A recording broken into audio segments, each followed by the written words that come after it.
Tonight will be on the law.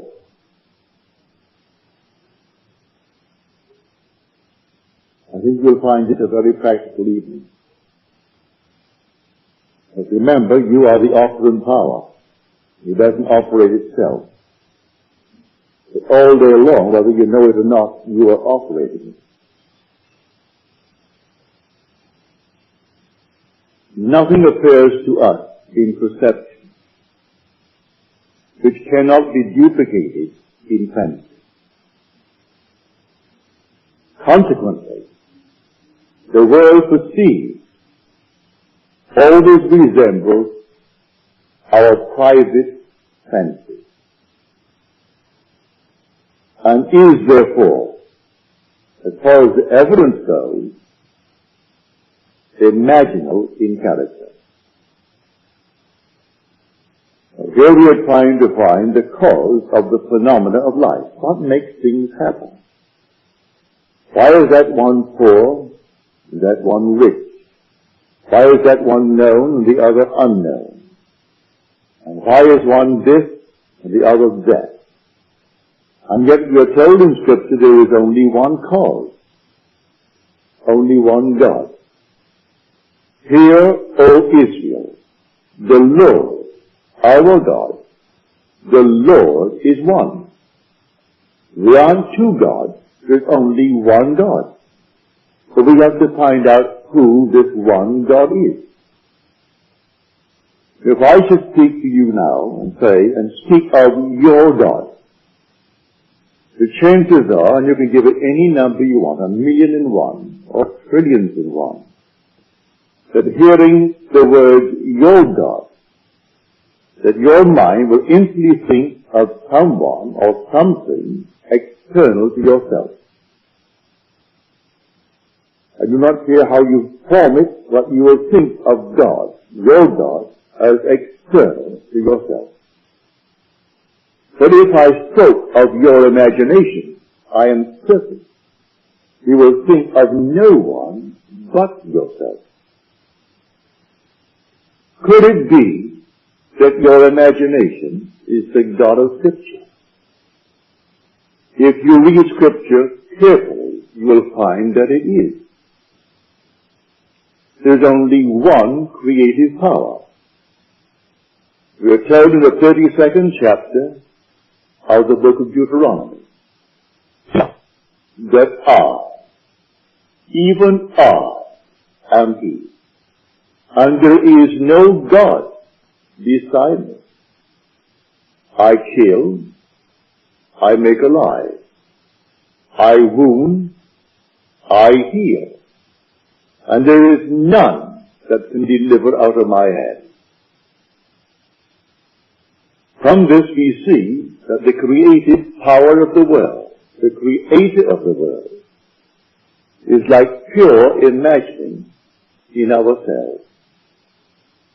He works in the very depths of our soul, underlying all of our faculties, including perception. But he streams into our surface life, least disguised, in the form of productive senses. So you see anything here through your senses. Shut your eyes, close your senses completely, and you can reproduce it in fancy. Does it teach me anything? Well, I'll tell you, it'll teach you everything if you'll believe it. If I can get you to accept the true God, the only true God, which is your own wonderful human imagination. Does Scripture teach it really? Yes, Scripture does. And the word of the Lord, the word translated Lord, is the Hebrew Yod He Vav He. It's not summed, so we do tighter summed it, we translate it as the Lord. And sometimes Jehovah. And sometimes they'll translate it, which they shouldn't, say as God. But the Lord, yes. The word Jehovah, yes. The Well, the word Jesus begins Yod, He, Vav. So here we find the same root in the word Jesus. Therefore they call him the Lord. And the word of the Lord came to Jeremiah, saying, Arise, and go down to the potter's house, and I will let you hear my word. So I went down to the potter's house, and there he was, working at his wheel, and the vessel in his hand was spoiled, that he was making of clay. But he reworked it into another vessel, as it seemed good to him to do. Well, the word potter, you think in terms of a man. I know in little Barbados, where I was born, I would go up to the potter's field. And there he was, working these things out of clay. Things where we would put the normal water into it, and in some strange way, it chilled it. You could always depend upon a nice cold glass of water if poured from what we called the monkey. It was a thing made of clay, had a little clay top, and an open thing like a huge big teapot, but made of clay. In the hottest moment of the day, if you poured it from that clay, it was always nice and cold. And so I could see him now form the entire thing with his hand. But in Scripture, the word potter means imagination. You'll find what I've just quoted in the 18th chapter of the book of Jeremiah. You'll also find it in the 64th chapter of the book of Isaiah. Thou art our Father, our potter. Who is the Father? Well, the Lord.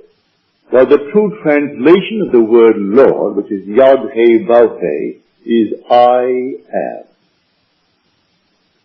And if I should go to the people of Israel and say to them, the God of your fathers sent me unto you, and they ask me, what is his name? What shall I say? Say to them, I am. That is who I am. Say to them, I am has sent me unto you.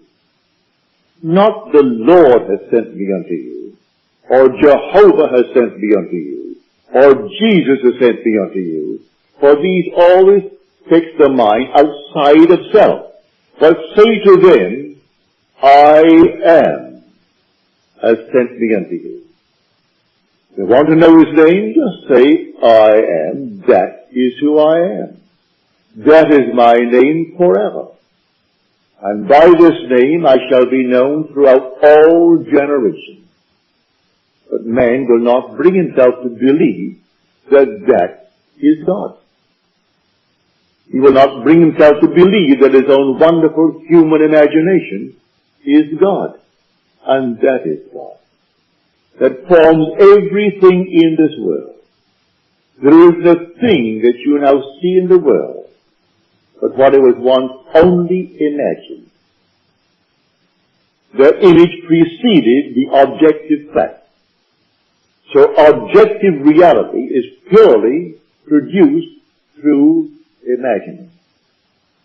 The suits you wear, the dresses you wear, the chairs on which you are seated, the building that now houses you, everything was only imagined. And then it became an objective reality. And we think the objective state is its reality. It's not so at all. That which is the imaginative image is its reality. Destroy the objective fact, I can reproduce it from the imaginative image. It is all within us. Our own wonderful human imagination is the God of Scripture. Now we are told, all things were made through him, and without him was not anything made that was made. He was in the world, and the world was made through him. Yet the world knew him not. So you walk the earth as the cause of the phenomena of your life. You could be, if you are vivid in your imagination, be influencing the imaginations of unnumbered people, and you, unseen by them, are the cause of the phenomena of life. If they are passive, they fall under your influence. If you are powerful in your imagination, you are creating the phenomena of life. And those who are not in control of their imagination, who are moved by the wind of every little rumor, every opinion, they simply sway from side to side as you, in control, move them. You are the one treading in the winepress, and no one knows it. You could be in a dungeon, serving a long, long span of time, and while there, eaten up with a desire. And then in your silent moment, you are completely in control of that vivid, creative power of the universe, your imagination. And you influence all the people of the world. For all things by a law divine, in one another being mingled. I couldn't see you if you did not penetrate my brain. I couldn't hear you if you didn't penetrate it. So all things by a law divine in one another's being mingled. The whole vast world is one. You in control of the creative power, which is your own wonderful human imagination. You can sway the entire vast world. If you can't do it, as some dictators have tried to do it, they bring in their propaganda machine. And then they try to force man into a certain shell, into a certain state. And quite often they succeed up to a point. But you, without the aid of any machine in this world, you can change the structure of your world by the control of your own wonderful human imagination. That is God. That is the Lord spoken of in Scripture. That is Jesus. Well, can you imagine? Well, that is God in operation. God only acts and is in existing beings or men. But how does he act? As I imagine. I imagine anything. See now that even I, am he. I kill and I make alive. I wound and I heal. And none can deliver out of my hand. I raise my hand to heaven and cry, I live forever. That's the immortal you. It cannot die. When you say I am, it cannot die. It's not confined to the little garment that you're wearing. That's a mask that you put upon yourself that you may be seen in this world of shadows. But you are not the mask that you wear. You are an immortal being, and that immortal being is God the Father, as spoken of in Scripture. But I would like you to begin to feel it is simply I am. And by that, imagination. You can sit down this very moment and begin to dream the most glorious dream in the world concerning yourself. At the moment of the dream, reason denies it. Your senses deny it. But if you dare to assume that assumption, that you are already that in its fullness, and persist in that assumption, it will harden into fact. Blake said, I met Isaiah and Ezekiel, and I dined with them last night. And I say to Isaiah, do you really believe that an assumption will harden into fact? He said, all prophets believe that it does, but today not very many are capable of an assumption of anything. They change from moment to moment.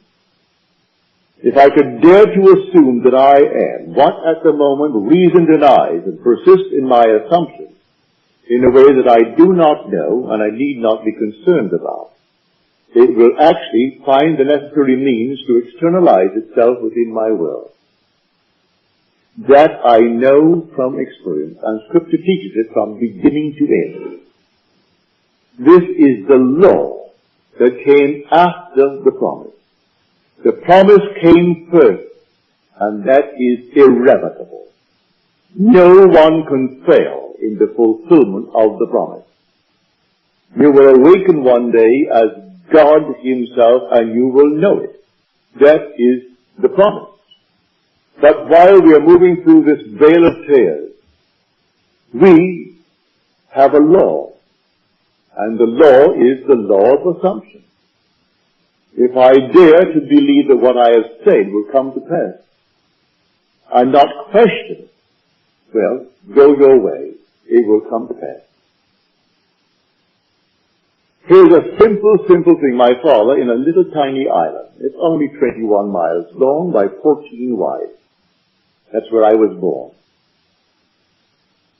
He is not a brilliant mind. He's gone from this world at the age of 85. His time was up and he departed. He had no formal education, very little education. The war came, the First World War came to an end in 1918. The boys began to return in 1919. These troop ships came in bringing back the boys from Europe and from North Africa. He heard the officers, the captains, and the stewards discuss the next World War. I can hear my father now. For in 1919, I was born in 1905, so here I am, 14 years of age. And all of us are now growing up, young men. My father said, we'll have another war in 20 years. It'll break in 1939. Mother said, Joseph, why do you say that? Look at all of our boys. They'll all be ready for the war. Why do you say that? And there were 9 boys, 1 girl. He said, it will happen in 1939, 20 years. He even named the 2 sides and placed Italy on the side of Germany and Japan on the side of Germany, leaving England and France and Russia. He didn't mention the others. They were. Naturally, you took it for granted that America would come in to defend the liberty that we have inherited from England. What we now call the Bill of Rights. All this is part of the foundation of that English-speaking world. And he thought, well, now America will come at the appropriate time, but in 1919 it will break. Well, on September the 1st, 1919, it broke. I was driving through from Montreal. I just spent 2 weeks on the Canadian border.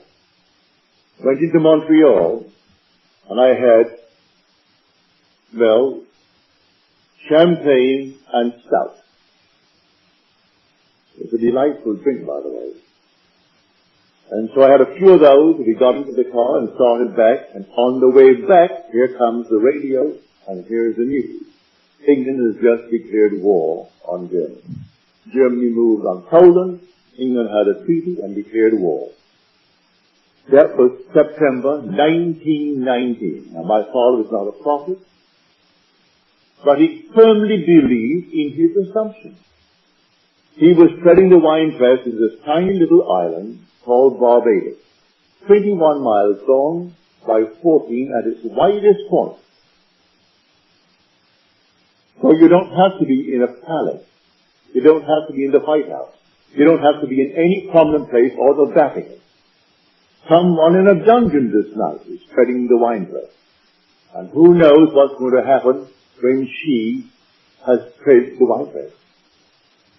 It is always happening because he waits on us just as swiftly and as indifferent when the will in us is evil as when it is good. For I kill and I make alive. I wound and I heal. I do all these things. I make the wheel and I create devote. I form the light. I create the darkness. It's told us in Isaiah. There's only one creative power. Don't think for one moment there are two gods, like a God and a devil. The devil is only the negation, the doubter in this world. But the positive creative power of the world is your own wonderful human imagination. That is God. So as you're seated here, God is seated here. And where are you going to go to find him? To find him no place other than where you are. You'll never find him outside of yourself. Approaching you, as some people are talking about it today. I turned on the radio thinking I'm going to see the blast off to the moon. I thought I had channel 4. So I sat back in my easy chair. Oh, I didn't know what time it was going to come on. It said maybe 10 minutes to 10. So I turned it on at quarter to. Here comes this so-called prophet. He's from Australia. And he's being questioned by someone else. And he's giving all the interpretations of the prophecy of Scripture. And I wonder, is this an insane asylum or something? And here he is giving me all these little dates. Why Israel won in 6 days the last war, rather than others, because Israel always rests on the 7th day. Of all the nonsense in the world. And he is actually, before undoubtedly a large audience, maybe not last Sunday morning because it was an important thing, the boys casting off to the moon. I thought I had channel 4 and I had channel 5. So I sat there waiting, maybe some brother has delayed the thing, but I thought it was 4. And after 15 minutes of this nonsense, I got up and checked. I missed the blast off. Completely gone. Luckily, it was a replay, so that we played it later, and I saw the blast off. And this goes on every Sunday morning. And then they call him an authority, and he so smiles, he so loves that. You are an authority on the Bible. Well, you never heard this nonsense in your life. Well, that is it. I'm telling you of the true God. God became as we are, that we may be as he is. And that God is your own wonderful human imagination. So when you say, I am that God, there is no other God. He literally became as we are. Our every breath is the breath of God. But he does not in any way interfere with this level of awareness and compel us to be good. Compel us to be kind. Compel us to be anything. We can exercise the talent. No matter what mistakes we make, what horrors we make in this world, and we have done it, and are still doing it in this world. And who suffers? Only God suffers. But you say, but I am suffering. That's his name. Forever and forever, he has no other name. It's not Jehovah. It's not the Lord. It's not Jesus. It is simply I am. That is the Father. So I'm telling you tonight, if you really believe it, you can start now, this night, and change the world in which you live. Start with your own environment. What would it be like if it were true that I am now the man that I would like to be, or the woman that I'd like to be? And then simply define it as clearly, for the word potter simply means to mold into a form. The first definition is imagination. It means to resolve. It means to determine. So you would determine a certain state in your world. A resolution now. I resolve to be, and you name it. Not based upon the evidence of your senses, or what reason dictates, but a wish on your part. As we are told in Shakespeare, it hath been taught us from the primal state that he which is was wished until he were. And so, he is a reality in my world. He began only as a wish. I am the man I wanted to be. It began as a wish. My father became the success that he was when he departed this world. It began as a wish. He didn't have one penny in this world. He went to a school, and what do you think the charges were? A penny a week. The British penny being 2 cents. It was 2 halfpennies, 1 penny. A penny a week. And many a week, his father being a very, very heavy drinker, couldn't find the penny to pay that fabulous scholastic fee. But he came out and started without a decent education, but he had a dream. And he always had the dream. And when he was toppled from a small little partnership, 2 of my brothers went to see the 3 men who actually maneuvered the entire thing. And they asked, why? What happened to Daddy? Why did this thing happen? You know what one of them said to my 2 brothers? You Goddard throw your hat too high. Well, you can't throw it high enough, I tell you. Who in this world is more entitled to any exalted state than you, when housed within you is the only God? So they said, you Goddard, throw your hat too high. He wanted us to always remain based upon the level where my parents began in this world. That was not my father's dream. So the partners all died working for other people at small little salaries. And my father died working only for himself and his son at the age of 85, and left 10 children, each financially independent. So they threw the hat too high, did he? If he had lived longer, he'd have thrown it even higher. That was my father's dream. So do not let anyone tell you to be satisfied with this, that, or the other. It is the God in you that gives you desire. You wouldn't eat tonight if you didn't have a desire. And who is desiring? It is God desiring. Desiring constantly to transcend himself. And so tonight, you dream noble dreams. I am telling you, those who are coming here, those who have been coming through the years, New York, San Francisco, and elsewhere, they're now beginning to really come into a head to awaken to the truth that I have been telling you through the years. That you're going to discover that you are God the Father. Thou art our Father, yet our potter. And we are the clay in thy hand. The day will come you'll discover why he calls us the clay. We are emotional filters, and we bear the marks of our prevalent emotions. And he allows these marks, good, bad, or indifferent.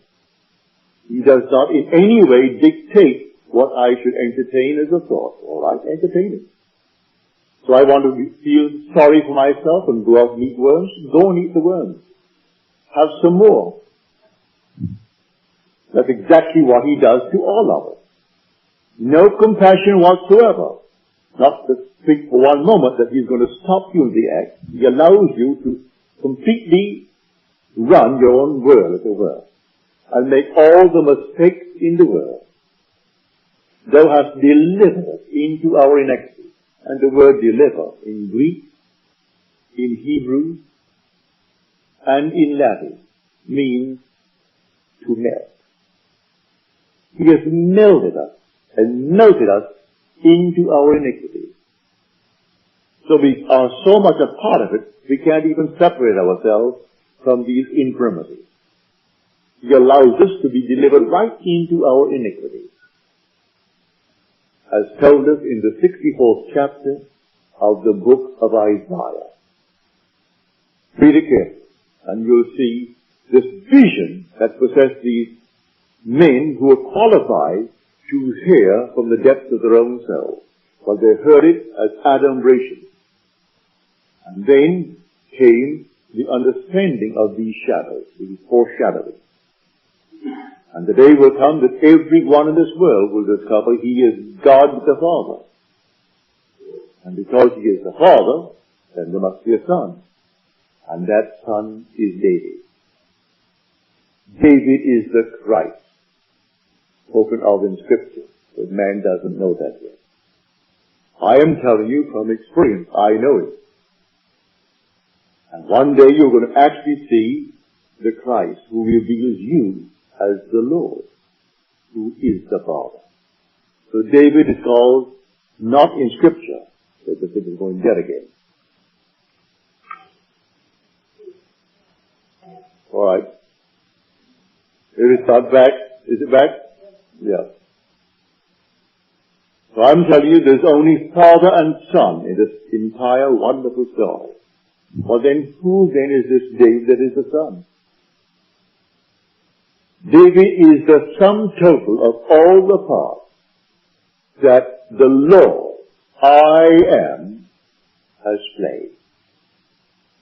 He is the resultant state. And you've played all the parts, good, bad, and indifferent. And having played all the parts, then the sum total, the resultant state comes out, and there he stands before you. And he is David. David is the resultant state, the Christ, the anointed one of the Father. And it takes him to reveal you as God the Father. And everyone is going to have this experience.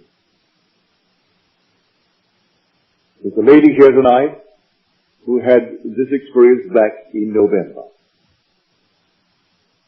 That I came upon this beautiful youth of sheer innocence, about 13 years of age, ruddy of complexion, as described in the 16th chapter of 1 Samuel.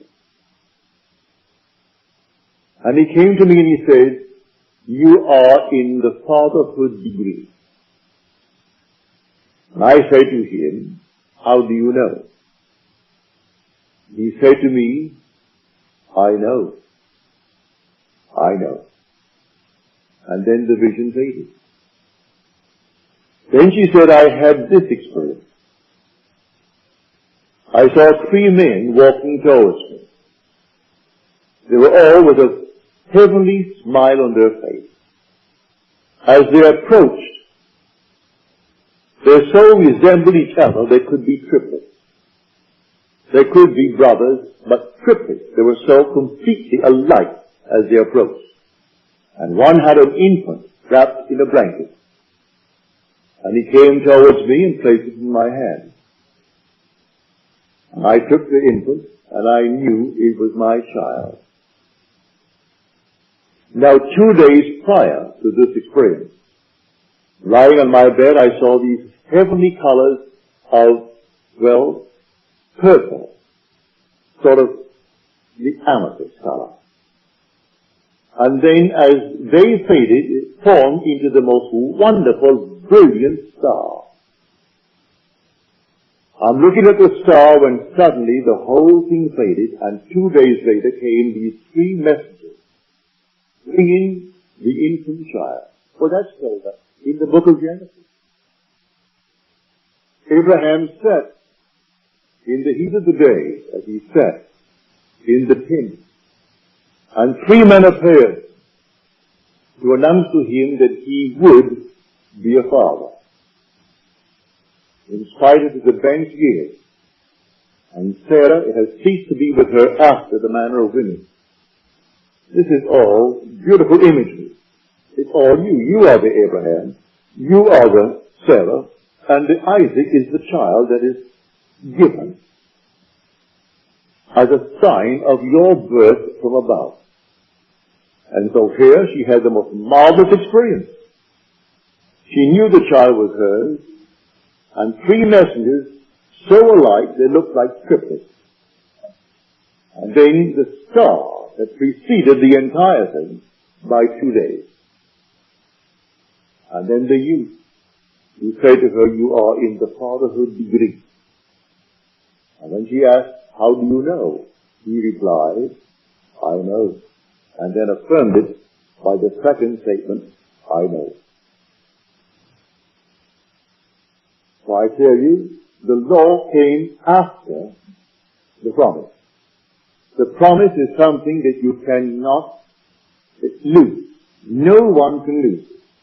You could be the most horrible dreamer in the world, and that's all we are anyway, dreaming these fantastic dreams, and some are horrible. But you cannot lose the promise. You can work the law beautifully up to the extreme.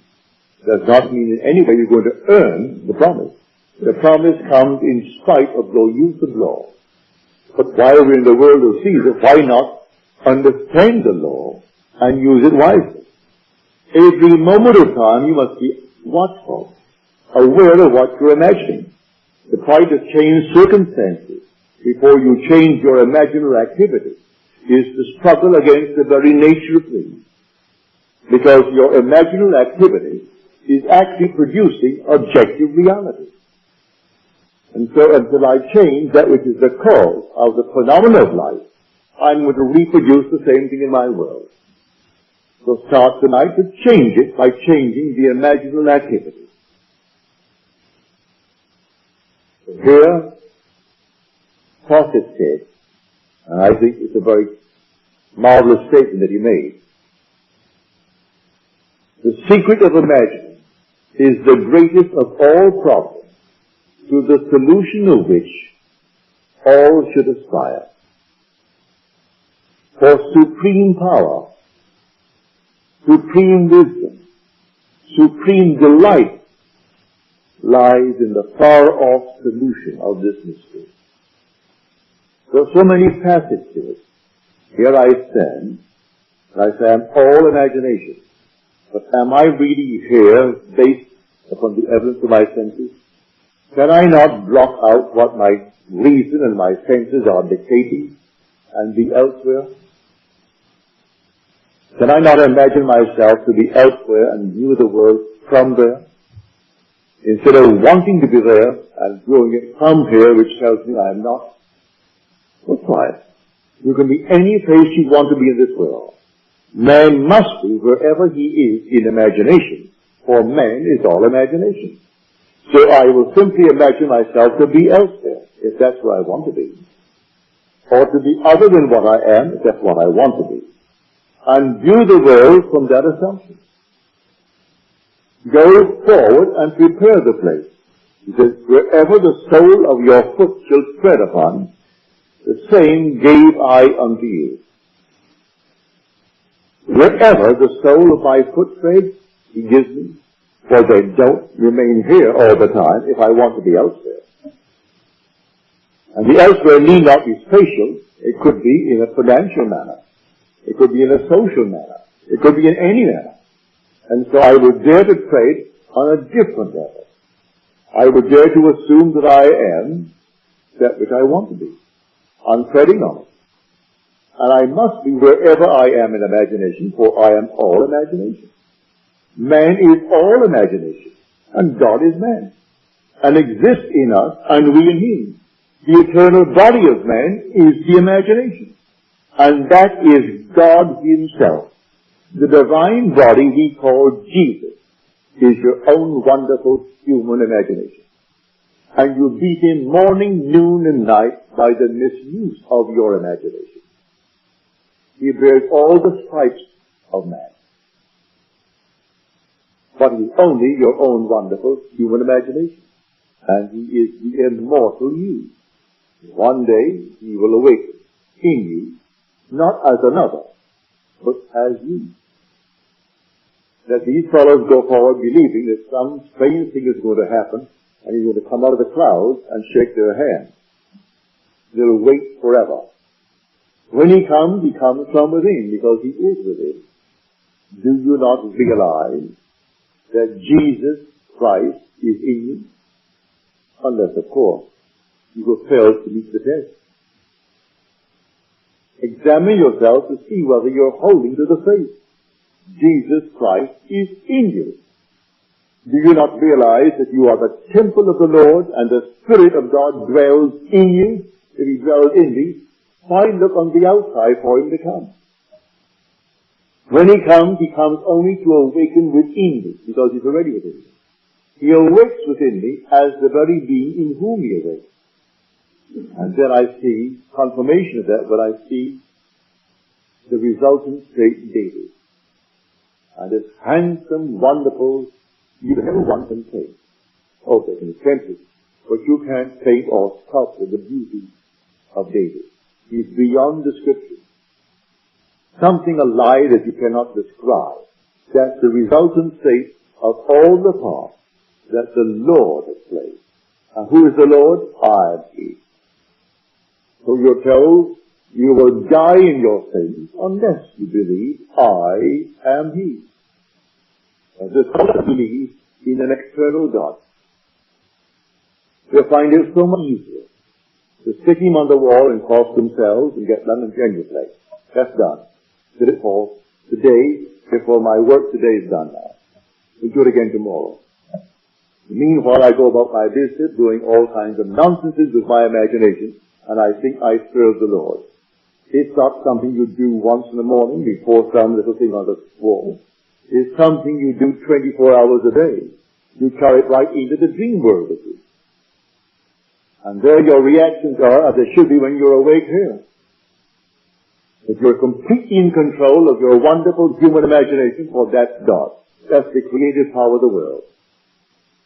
So take anyone, wherever he is, and just try to lift him up to something other than what he seems to be, if he wants to be other than what he is. And they ask him to persist to the best of his ability in that new assumption, and to feel it as you would a suit of clothes. It's new when you first buy it, wear it for a week, it's old stuff. First day you put it on, you think everyone knows you're wearing a new suit. And really no one does. But you do, and so it's what you do. And so after a little while, it's an old suit. So put on the feeling. It's like something new when you first put it on. And wear it. And then after a while it becomes so natural. And then it objectifies itself in your world, and you become exactly what you've assumed that you are. For an assumption, though false, if persisted in, will harden into fact. You try it. Who would have thought an insane person like a Hitler or a Stalin could, by a mere assumption, rise to the height that they did and actually control intelligent men and women, 100 million Germans, the other 200-odd million Russians. And they could destroy them with impunity. Kill millions with impunity. They weren't put on trial. They both were thieves and robbers before they actually moved to that position. Stalin was a bank robber and served time for it. And yet they honored him over the years he was there, knowing all along he was insane. Well, you can't conceive of a man called Hitler sane. He was just as insane as anyone could be. But he did assume, and boldly assume, and he lived in it.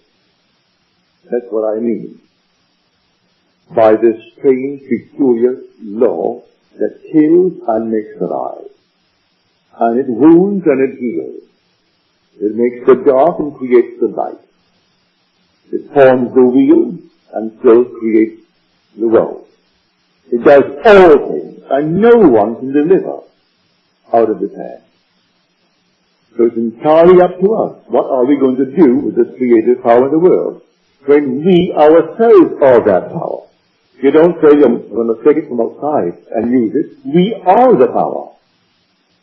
We are the creative power of the universe. And that power, the world calls God. But in calling it God, in calling it Jehovah, in calling it Lord, they are missing the point. Because they put it on the outside. If you really know, read the 3rd chapter, the 14th verse of Exodus. That's where the name is beautifully described for us.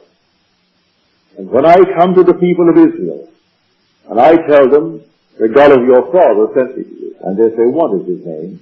What shall I say? Say unto them, I am.